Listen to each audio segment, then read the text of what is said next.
네, 안녕하세요. 오늘 수업은 앞전에 제가 공지했던 것처럼 보강 내용입니다. 그래서 이제 앞전에 우리가 빠졌던 부분들에 대한 내용들이고요.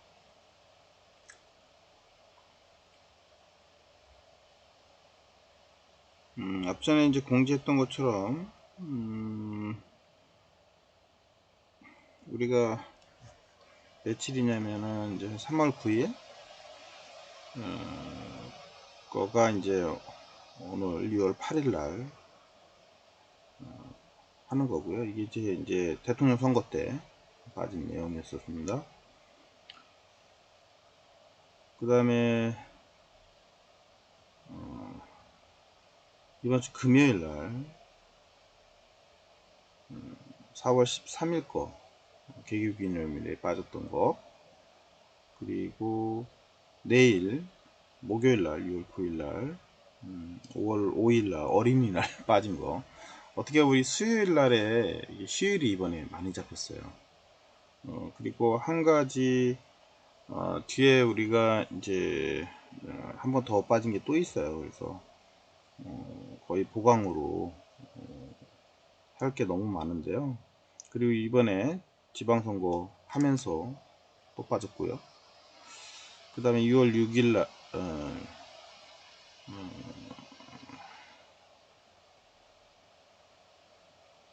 6월 6일 거는 우리는 없죠. 근데 그 앞전에 제가 한번 빠진 게 있어요, 수업을. 그래서 그거까지 해서 나갈 계획이니까 그렇게 알고 계시면 될 것 같고, 이번 이제 보강 수업들은 우리가 25분, 27분인가요?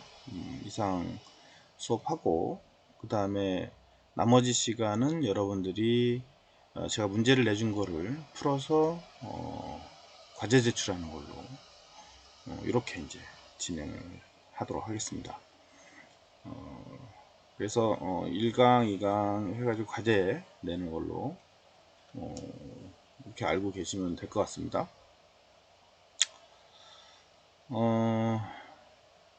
우선은 저도 과제 내는 방식은 처음이라 어떻게 하는 건지는 잘 명확하게는 모르겠지만, 우선은 각 챕터별로, 그러니까 각 수업별로 그 섹션을 나눠서 이제 수업 끝나고 과제 내고, 수업 끝나고 과제 내고, 이런 개념이라고 생각하시고 제출을 세 건 형식으로 이제 풀어서 보내시면 될 것 같아요. 그래서 우선 틀리거나 맞거나 풀시면 됩니다. 그렇게 해서 각자 제출을 해주시고요. 그 다음에 한 가지 또 공지사항이 있는데, 우리가 시험 보는 날, 그 뒤에 이제 시험 보고, 그 다음에 우리가 이제 그 평가하는 게 있어요. 우리 이제 동영상 강좌 했던 거에 대한 평가를 좀 하려고 합니다. 그래서 그거는 별도로 추가로 우리가 이제 대면으로 하면서 풀 거니까요. 그렇게 알아두시고, 그 어떻게 보면 이제 그 우리가 뭐 오프라인 강좌와 온라인 강좌, 이번에 제가 상황이 좀 그래서 오프라인 강좌 보다는 이제 온라인 강좌로 했는데, 장단점이 있죠. 온라인 강좌는 몇 번이고 이렇게 돌려볼 수 있다라고 하는 게 그 시간 내에, 그렇죠, 이제 장점이고, 정말 공부를 하려고 하는 사람들은 온라인 수업이 더 효과가 있는 것 같아요. 그 다음에 이제 오프라인 수업은 뭐 직접 와서 우리가 볼 수는 있지만, 한번 지나가 버리면 또 다시 물어보기도 그렇고, 다시 또 강좌를 이제 다시 이제 얘기를 해줘야 하는 그런 부분도 또 존재하거든요. 그래서 그런 부분에서는 좀 단점이 있습니다. 그래서 사실은 이제 온라인 수업과 오프라인 수업을 이제 겸하는 게 제일 좋은 수업 방식이긴 합니다.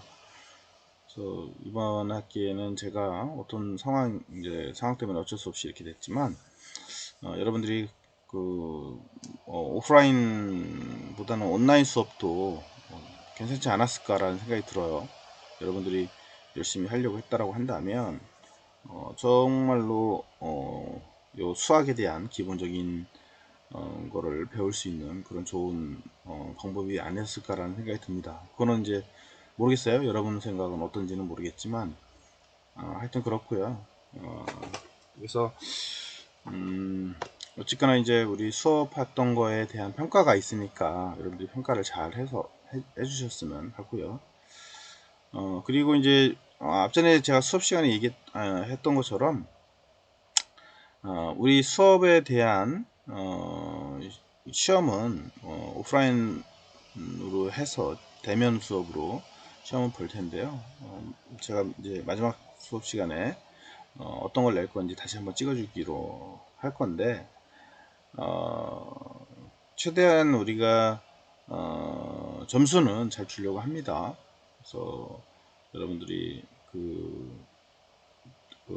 뭐 물론 잘 저번 학기에 보니까 또 수업 냈던 거 보니까 잘들 했던 것 같고요.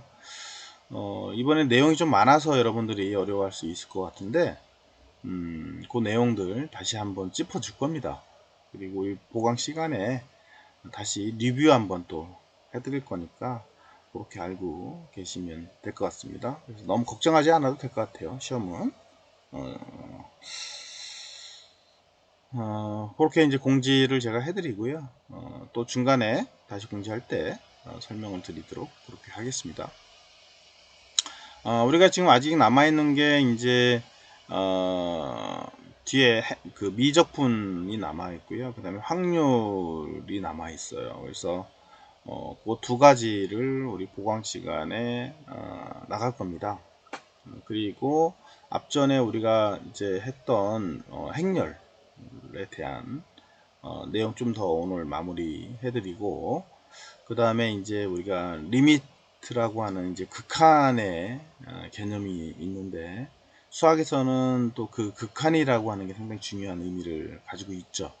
그래서 그거에 대한 얘기를 좀 풀어보려고 합니다. 그래서 그렇게 알고 계시고요. 어쨌거나 좀 시간이 좀 지나서 우리가 저번에 쉬고 이제 왔는데요.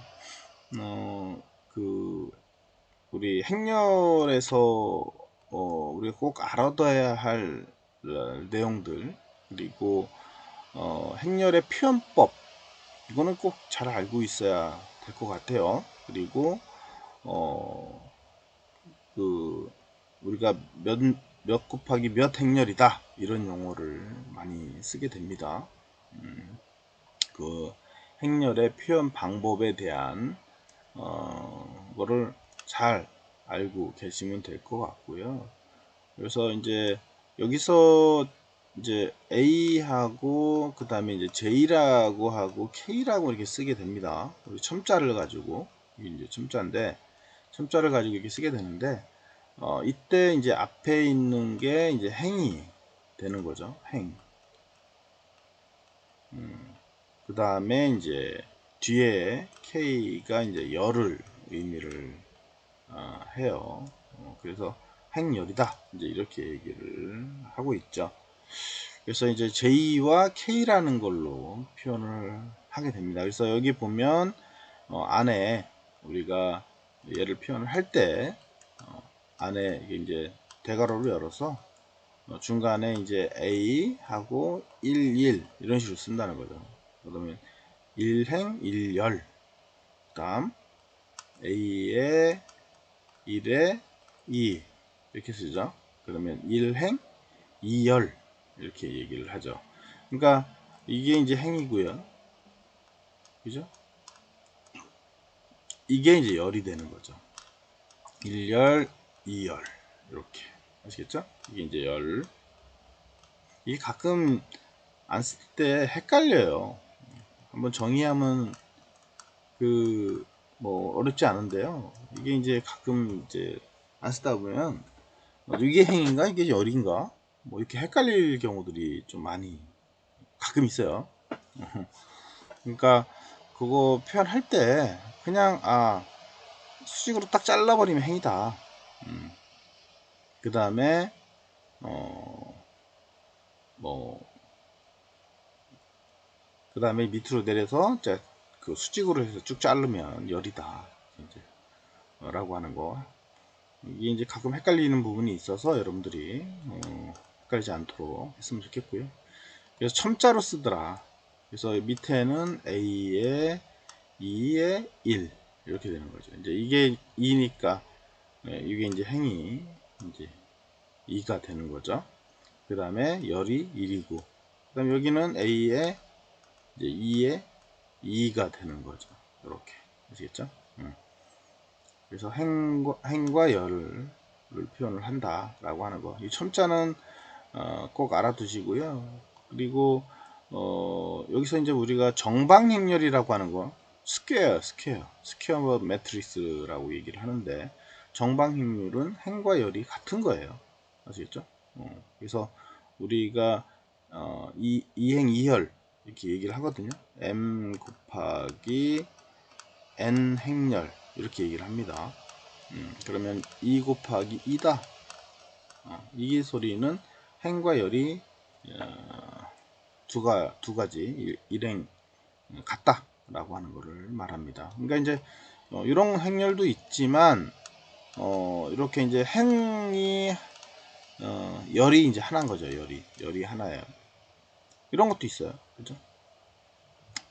그래서 이 부분만 딱 띄어서 아니면 위에 부분만 띄는 거, 행 부분만 있느냐 열 부분만 있느냐에 따라서 나눠질 수도 있고요.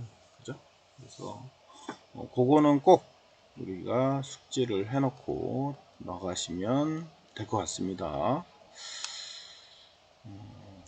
그리고 이 행렬은 지금 우리가 학교에서 대학교에서 배우거나 아니면 이제 고등학교 때 배운 내용들 보면 주로 보면은 이제 기본적인 저렇게 박스 안에 들어가서 그걸 그냥 푸는 정도로 우리가 배우고 끝나는 경우가 많습니다.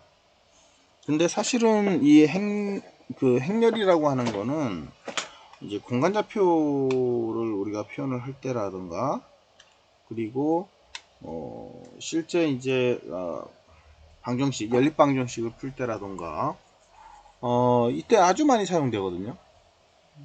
그렇기 때문에 우리가 풀 수 없는 거를 이 행렬로 해서 많이 풀기 때문에 그리고 이걸 활용하는 용도가 상당히 많아요.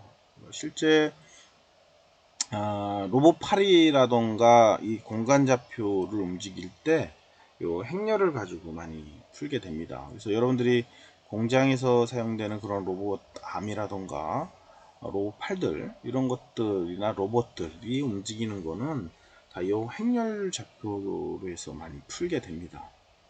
그러니까 아주 중요한, 우리 수학에서는 아주 중요한 파트예요. 그렇기 때문에 그냥 소홀히 하지 않았으면 하는 부분이니까 잘 숙지를 해 놓고요. 그 다음에 앞전에 얘기했던 이제 하나의 행 혹은 열로 이루어진 행렬을 우리 이제 벡터라고 한다 라고 하는 거죠. 이 벡터의 의미는 사실은 수학에서는 벡터가 방향성을 가지고 있는 성분이거든요. 그래서 원래는 벡터에 대한 부분도 좀 봐야 하는데 요 행렬하고 연관성이 있게 됩니다. 벡터하고는. 그래서 어쨌거나 여기서 정의할 거는 하나의 행과 혹은 하나의 열로 이루어져 있는 거를 우리는 벡터다 이렇게 정의한다는 거죠. 그래서 앞전에 행과 열로 이루어져 있느냐 이렇게 이루어져 있느냐 이제 이렇게 이루어져 있느냐의 차이였었죠.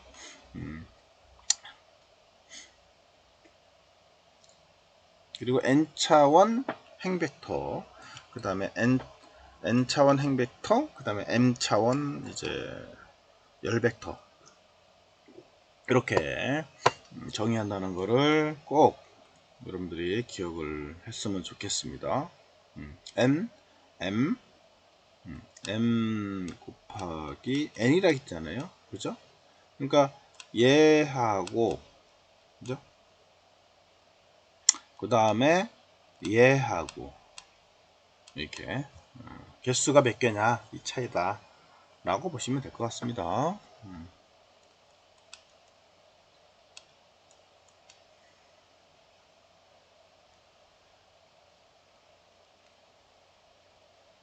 내용은 그렇게 빠르게 가는 거는 아니죠. 여러분들 강의 내용은 뭐 그렇게 어렵진 않았을 거라고 보고요. 그 다음에 이제 행렬에서의 이제 상동이라고 하는 거, 가법, 그 다음에 스칼라 곱, 그 다음에 이제 행렬의 가법과 스칼라 곱에 대한 연산 법칙들. 행렬은 다 이게 교환 법칙이나 분배 법칙이나 이런 것들이 다 성립을 이제 한다라고 얘기를 했었죠.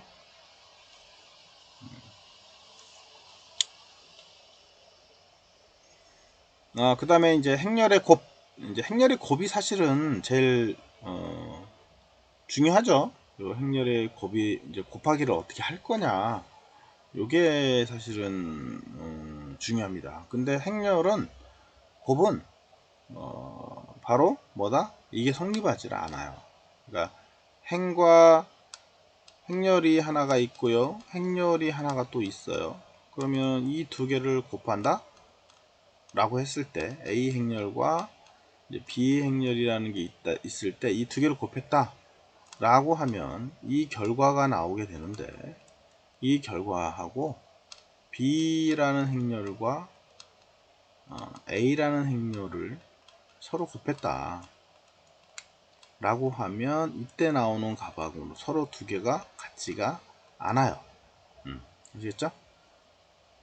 당연하겠죠. 왜냐면 곱셈 방식이 서로 다르기 때문에 이렇게 곱하나 이렇게 곱하는 안 된다는 거죠. 1대1로 곱해지는 거는 당연히 되겠죠. 그죠? 우리가 2 곱하기 만약에 2,2야, 그 다음에 4,2야 예를 들면 이렇게 두 개가 있는데요,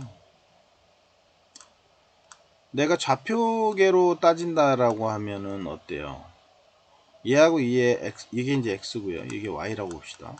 그러면 요 두 개의 좌표를 곱해라 라고 한다면 2하고 4하고 곱하고요, x하고 y를 곱해야 하잖아요.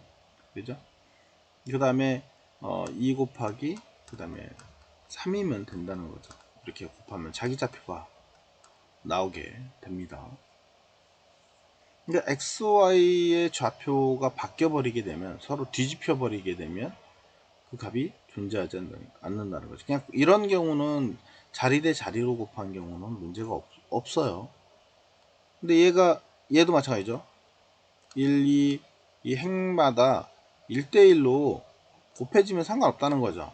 1, 2, 3, 4 이렇게 있을 때 1하고 1하고 곱하고 2하고 2하고 곱하고 3하고 3하고 곱하고 4하고 4하고 곱해서 행렬이 나온다면 문제없죠. 근데 그런 곱이 아니잖아요. 1대1로 서로 곱하는 게 아니고 서로 연관성 있게 곱하기 때문에 나올 수가 없게 되는 거죠. 그죠? 요거는 꼭 알아두도록 하자.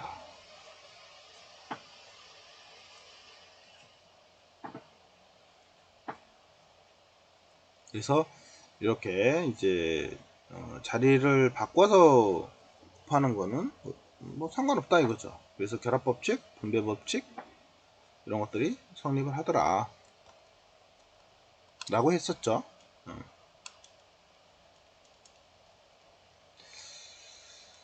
자, 잘 기억하고요.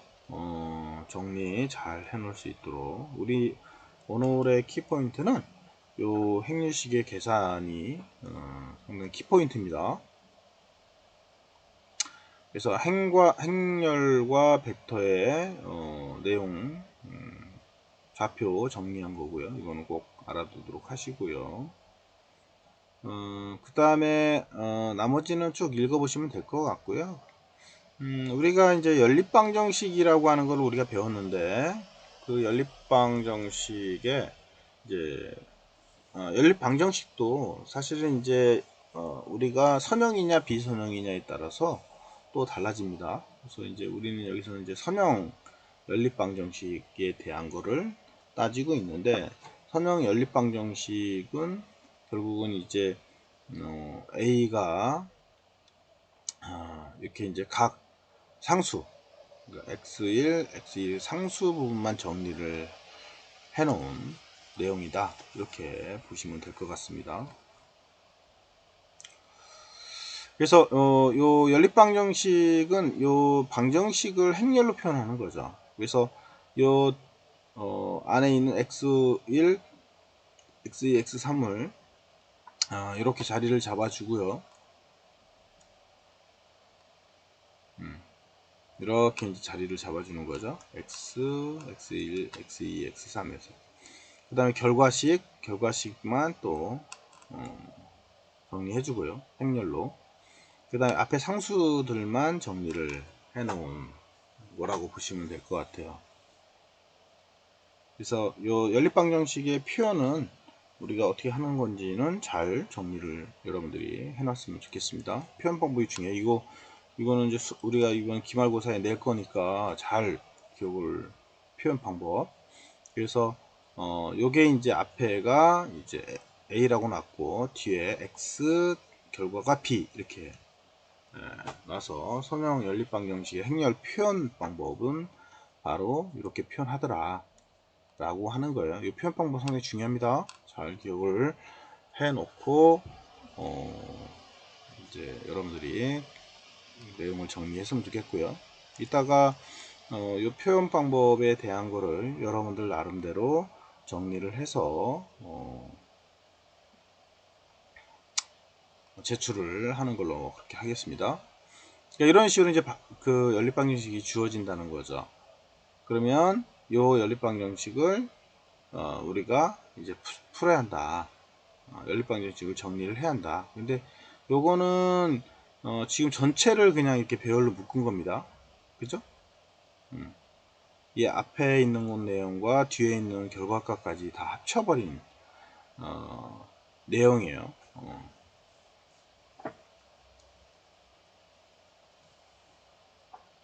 원래 이거 풀 때 우리가 계산을 하나의 상수를 없애버리고 나머지 상수를 가지고 풀면 x1번과 x2번이 풀어질 수 있죠. 이렇게, 그죠? 풀이하는 거는 뭐 2차 방정식인 경우들 아니면은 요 x1, x2 서로가 다른 그 변수가 있는 경우들, 그거 x와 x1과 x2번이 두 개의 값이 존재하는 경우에 그 두 개의 값을 우리가 찾아낼 때는 하나를 알리어서 없애면 돼요. 그죠? 그래서 그걸 대입을 시켜가지고 그 조건이 만족하는 거를 찾아버리면 되기 때문에 계산이 이런 거는 쉽죠. 그냥 계산해도 굳이 행렬이나 이런 걸 가지고 맞춰서 계산할 필요는 없습니다. 간단하기 때문에.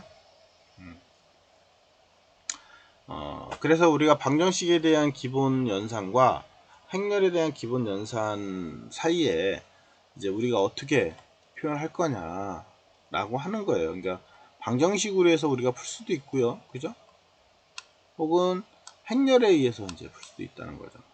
근데 두 가지의 차이는 이제 두 방정식을 이제 교환하는 것이고 두 행렬을 교환하는 거고요. 그 다음에 한 방정식의 상수배를 다른 방정식에 더하는 것이고 한 행의 상수배를 다른 행에 더하는 것이다. 그리고 한 방정식에 0이 아닌 상수를 곱하는 것이다. 한 행에 0이 아닌 상수를 곱하는 것이다. 라고 하는, 뭐 이거는 굳이 뭐 깊게 알 필요는 없지만 이런 서로 간의 차이점을 가지고 있다. 우리가 값을 구할 때 라고 하는 거니까 참고로만 알아두세요. 이거는. 자, 그렇게 됐고요. 나머지는 뭐 쭉 보시고요. 이렇게 이제 표현 방법이라고 했었죠. 그래서 이렇게 표현을 해서 이렇게 이제 결과가 나오는. 그래서 우리 첫째 시간에 했던 내용에 그 여러분들이 그 문제를 내는 거는 지금 여기 앞전에 제가 예제들 있어요. 예제들. 그죠? 요거 스텝 하는 과정, 그 다음에 요 내용, 그 다음에 뒤에 요 내용. 그래서 우리가 각 행렬을 풀어서 그 결과를 내는 방법들, 이렇게 이제, 그래서 어떤 걸 소거를 시킬 거냐 라고 하는 거예요. 한쪽 x 1번을 소거를 할 거냐, 뭐 이런 식으로 각각의 값을 넣고 첫 번째 방식에 이제 s 1번을 소거를 하는 거죠. x 1번을 소거를 해서 이제 사실 이제 이 방식보다는, 이 방식은 우리가 그냥 개념적으로 이제 하는 거고요. 여기 보면은 그 계산식을 볼 때 우리가 한쪽 행렬에 대한 그 계산식을 우리가 이제 소거를 한다라고 하는 건 뭐냐면은 이 0으로 놓는다는 소리예요. 여기 보면 이쪽에 그 두 자리를 0을, 얘를 0을 놓고 계산을 하는 이제 그런 방식이 되는 거죠.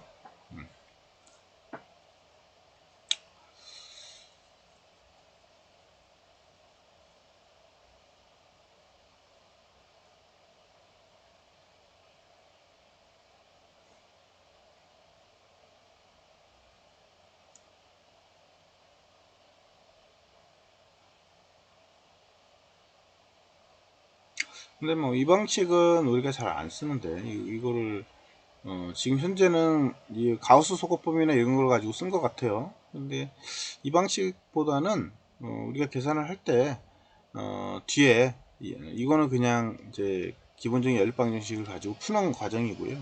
실제 그 저걸 푸는 개념은 이 뒤에 앞전에 제가 설명했던 요 2차와 3차 행렬 방정식을 가지고 푸는 방식을 가지고 쓰거든요.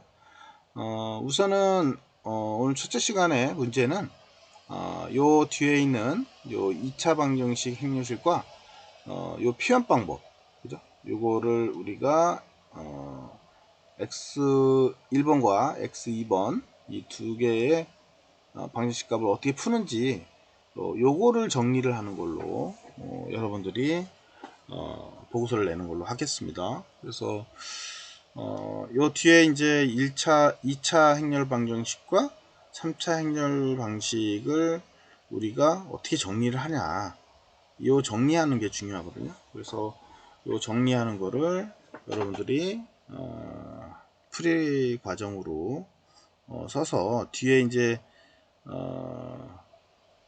그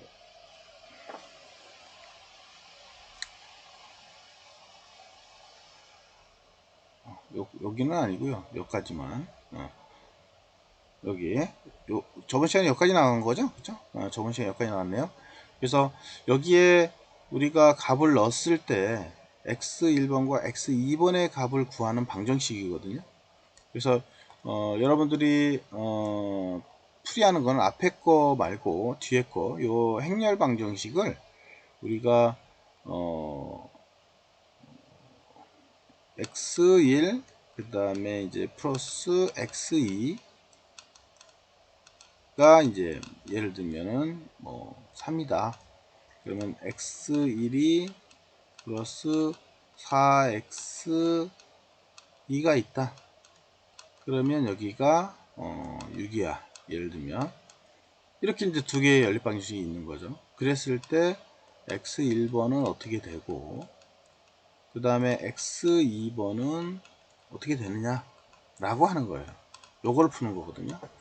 그래서 요걸 풀기 위한 요 디터미네이트 표현 방법들, 요거를 여러분들이 정리를 해서 이거를 가지고 요 내용을 풀이하는 과정을 정리를 해서 여러분들이 이 요거를 정리를 해서 제출하는 걸로 이렇게 이제 하도록 하겠습니다.